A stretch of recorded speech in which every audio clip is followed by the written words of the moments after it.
An era has come to an end after Indian skipper Rohit Sharma and star batter Virat Kohli announced their retirement from T20 Internationals after India's thrilling 6-run victory over South Africa in the T20 World Cup final in Barbados yesterday. Virat Kohli was the first to declare his decision after being adjudged player of the match for his sublime 76 runs in the 7-run win over South Africa in the finals. Rohit Sharma departed from the format as the highest ever scorer in T20 Internationals with 4,231 runs, with Virat Kohli being the second with 4,188 runs. Rohit Sharma has also won the 2 T20 World Cup titles. The 37-year-old Rohit Sharma and Virat Kohli, who are the leading run getters in T20 International. Moreover, India all-rounder Ravindra Jadeja also announced his retirement from T20 Internationals. This day comes after star batter Virat Kohli and Rohit Sharma also announced their retirement from the format. Let's start this conversation. Joining me on the telecast right now is Kirti Azad, who's a former Indian cricketer. Thank you so much, Mr. Azad, for joining me on the telecast. And of course, the first question. India has now lifted the T20 World Cup trophy after 11 long years. How do you feel about this massive victory? Fantastic. Well done. We had a drought for a very long time, and the guys have given us a lot of happiness. Played so well. They played as a team. And it's a little sad that Rohit and Virat earlier had announced their retirement from T20 cricket. But they have given us all the pleasure, the way they have batted, the way they have played their cricket. Especially in this World Cup, I would like to mention the bowlers, Bumrah leading them from the front, with Arshdeep doing a great job, Akshar, Kuldeep. I mean, it is a beautiful combined team effort. It's a great pleasure to watch these guys. They've done a superb job, tremendous job. Now, along with this triumph, both Virat Kohli and Rohit Sharma have announced their retirement from T20 international cricket. They have left an indelible mark in Indian cricketing. On that note, sir, I would like to ask you, what memories do you share with them? Is there any anecdote you would like to share with us? Never met them. Maybe say hello, hi, or something like that. That is about it. Because these guys are traveling a lot, playing a lot. They don't have much time. So I haven't had any interaction to really talk about. But yes, as I said earlier, these two have given us great pleasure. They played so beautifully, perfectly. Rohit being the highest run scorer in T20s, and Virat being one of the best chasers, given us many of these victories, which we really cherish. I would also like to understand from you about your cricketing journey, the days when you were an important, integral part of the Indian cricket team before being a part of the 1983 squad. You've also played for cricket right since your school days. Well, my father was himself a captain of his volleyball team in his university in Bhagalpur. And my elder brother used to play a lot of cricket in St. Michael's School in Patna. So I would watch him. I would go to Gandhi when they played these friendly games against each other. So it was there that I started liking the game of cricket. And then I went to National Stadium where Sardar Gulshan Singh ji, who got a Drona Shari recently, only this year he got a Padma Shri, was my coach. So passion was there. 1983 World Cup victory, which I shall always cherish. To the crematorium, where we won the game. We were ranked outsiders. Nobody had given us a chance, and yet, being the dark horses, became the champions. We've seen yet another milestone moment in cricket today. But nobody can forget the very first one, which was the 1983 World Cup. Looking back at your cricketing career, is there any fond memory from that time that you would like to share with us? In the beginning, Kapil was the one who always thought that we can win the World Cup, and we would joke around. Till we came to play the first game, we had four friendly matches and we lost all of them. And then you're playing the mighty West Indies, the best team ever in one-day cricket at that time. And I would say all-time greatest team. Very first match we play against them at Old Trafford and we beat them. And we are pinching each other that, oh, really? We've done it? And then there was some sense of pride and there was something within us, we've beaten them, we can do it again. Let's do the next game. And this is how it happened. So we took the game, we enjoyed the game, we played to our best capability, and the dream that Kapil had seen came true. I mean, my role was when I came into bowl in the semi-finals, I and Jimmy Amanat bowled 24 overs in tandem, which is the record. He bowled 12 overs from one side, I bowled 12 overs from one side. He gave 28 runs, I gave 27 runs in my 12 overs. He picked up 2 wickets, I picked up a wicket of both of them.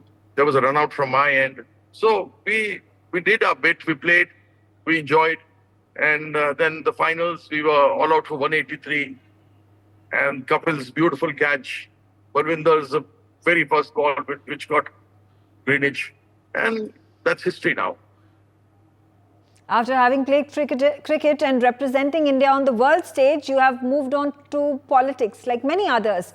And whether it was Yusuf Pathan or Mohammad Azharuddin, Gautam Gambhir, Navjot Singh Sidhu, I would like to ask you, how was the transition like for you? And how is post-cricket political life like? Things have changed. India became a cricketing superpower. Our voice is heard. After 1983, we had the first World Cup that came to India. We have chairmen and presidents in the ICC. We have a very strong voice in the ICC where only England and Australia had the voices. So when you look at it, you can easily say that 83 changed it.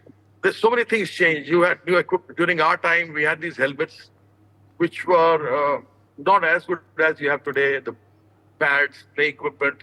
The wickets were not covered during our time. Now the wickets are being covered. Many rules have changed.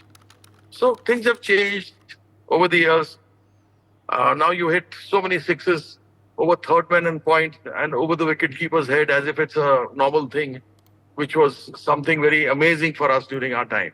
So things have changed, but the game is the same. The pleasure is the same. And we love it. We love the game. That's about it. Thank you, Kirti Azad, for joining us on the telecast, sharing your views. I am also being joined by Shailendra Singh. He's a cricket journalist. Shailendra, let's start from you.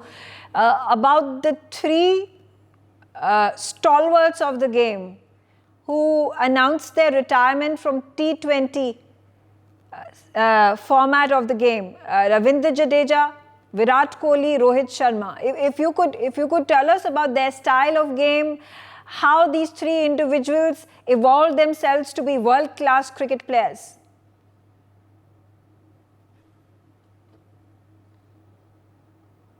Shekhar Vijay, if you could respond to the same question. So, see, I think change is only constant in life, and first of congratulations to all of us for India winning this World Cup. I think it goes without saying that all three players you mentioned are game changers in their own right. Virat Kohli, Rohit Sharma, Jadeja, fielding, batting, and just all-round effort. So this has come at the right time. Then they're moving on because they understand what the skill sets are, and they have also understood what they're capable of. And it's also, I think it's a proud moment for all Indians to realize that these are three players who are at the top of the skill, and they're leaving when they know that they have enough fuel in the tank and they can do so much more. I think they can be great mentors, and they're leaving a great legacy behind. So I think the way I think of it, the way I look at it, they're leaving at the right time, and this World Cup win is a proud moment for all of us Indians, and we've got so many talented Indians right there who are actually watching, who are being mentored, who want to do so much more for India in the coming time. So I think this World Cup victory is the icing on the cake, and I'm sure there are going to be much more games like this where India will do much better. And this World Cup victory is also a testament to India's all-round strength, be it batting, bowling, fielding. Our bowlers actually came to the party. And if you notice in any one game, every player performed, put the hands up, and were counted. So it is an all-round effort. and it's a proud moment. And I think Yeah. the fact that Virat Kohli, Rohit Sharma, Jadeja have put their hands up and said, "No, what, we want to retire." I think it goes without saying this was on the back of the mind, and this is the best place to retire from. You're at the top of your peak, and you retire from a World Cup with the World Cup in your hands. So I think it goes without saying that we're all very proud of their efforts, and we're all big fans of what they have done so far for India, and they will do much more for India in the future too. Shekhar, if you could also, tell us, looking back at the number of cricketers who have retired from the game and have taken up another profession, whether it is of umpire, or we talk about Sunil Gavaskar, who is a world-class commentator. We've seen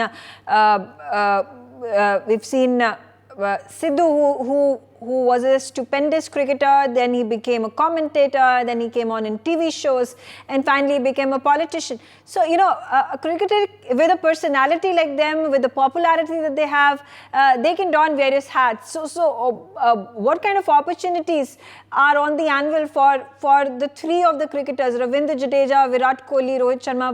Which way could they sway? See, they could swing in multiple ways. Knowing the way India is performing, they could play mentors for various teams. They could play mentors for India itself because they have so much of experience. They come with so much of knowledge, fielding skills, batting skills, bowling skills. They come with so much of acumen. So they can be great mentors first up. The second thing is, I would love to know what they think about the game. As broadcasters, if we would really want to dig in to understand what really makes them tick. How do they perform as a team? What was in the mindset when they were going to the final? So this is somebody who's a fan of the game, somebody who wants to know more about the game. So I'm sure they can come in as broadcasters too. So as broadcasters, as mentors, and even as coaches. I think Rahul Dravid is the best example. He's one person who's gracefully shined on the big stage and, making sure that the boys actually perform by creating the right culture. So I think it goes without saying there are a plethora of opportunities for the three of them.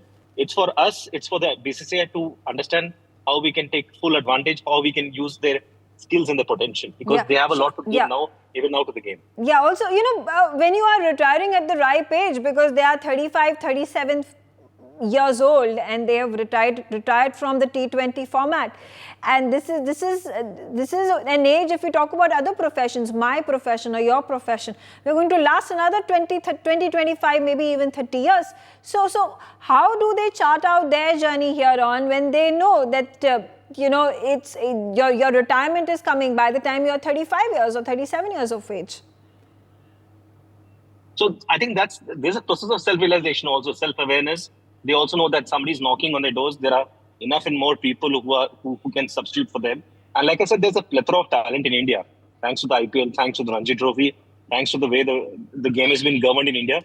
There is so much of talent which is available in every nook and corner, from every small town, every small city, anywhere in India.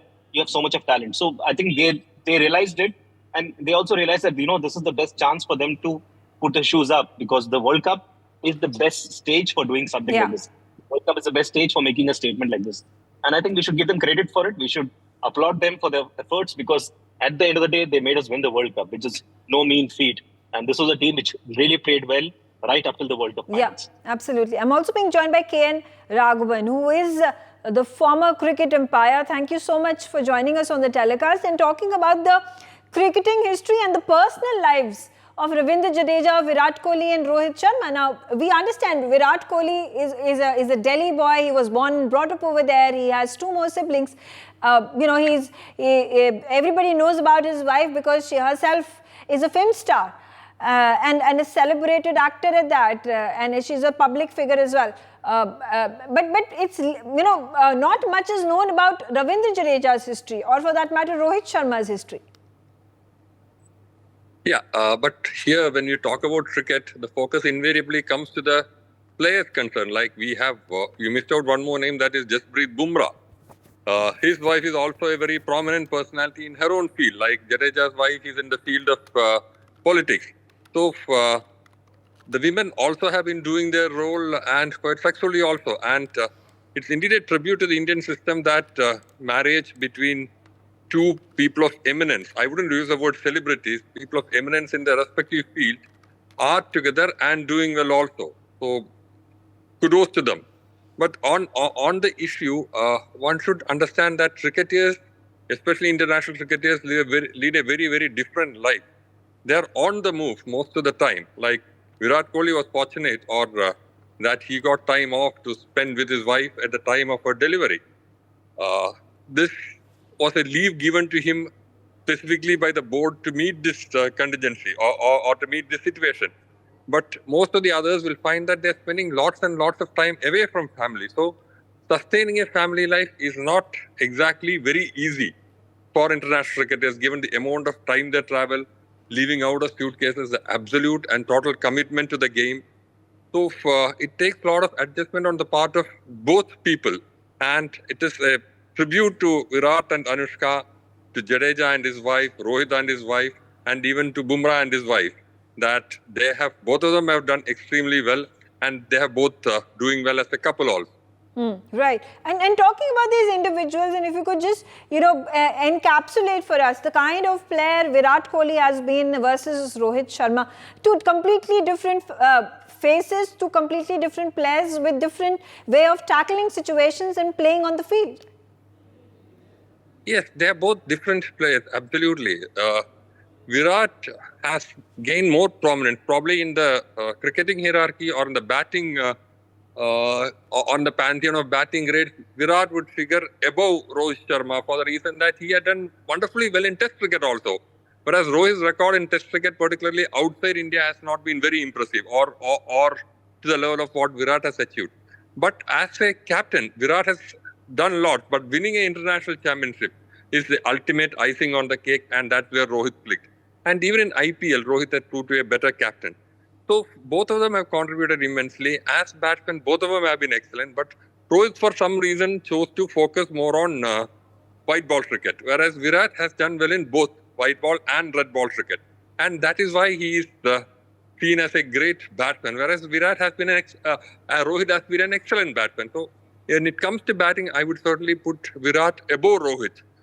While when it comes to captaincy, well, by winning this and the IPL titles, I would say that Rohit is ahead of Virat. Absolutely. But then both have been splendid cricketers, and they have served the cause of Indian cricket very well. Yeah, and it's been proven time and again that just because you are a good batter or a batsman or a bowler or an all-rounder in your team does not make you a good captain. And a very strong example there of Sachin Tendulkar as well, where his form got impacted adversely once he was made the captain. So there are various permutations and combinations that need to be kept in mind for picking the captain of the team, who again leads your team to victory and keeps you motivated and gives you the boost to give it your best even during the hardest of the times.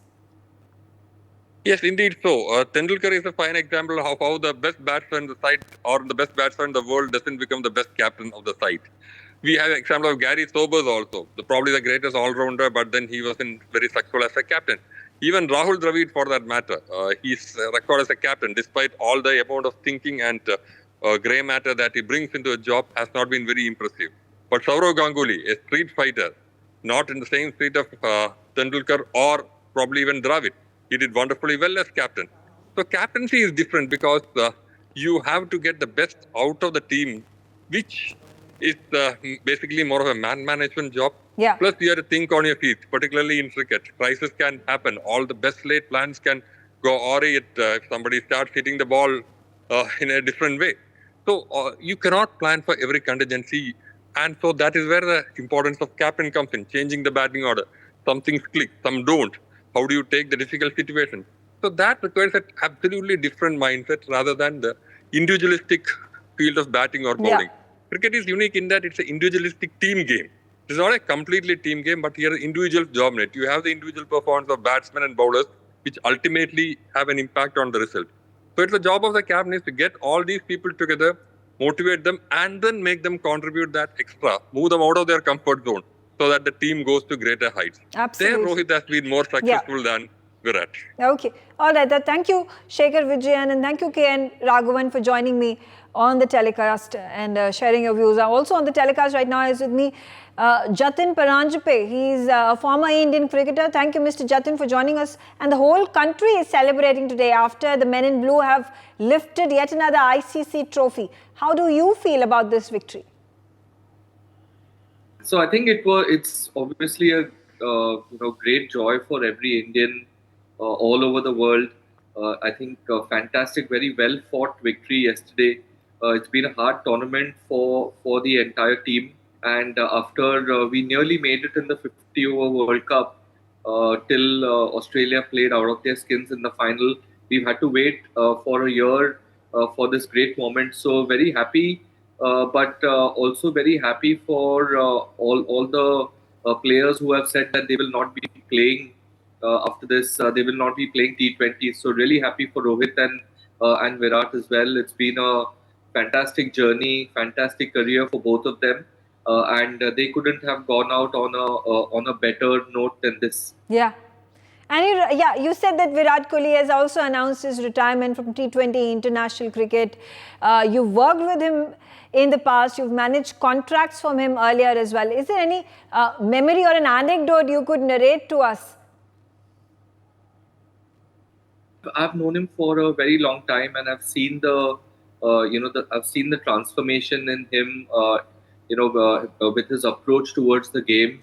I've seen that entire journey, of his fitness. When he thought during the 2011 World Cup that he needed to get much fitter than what he was at that time, and that entire transformation I have seen at close distance. So all the discipline, all the sacrifice that has gone into it, is now worth it.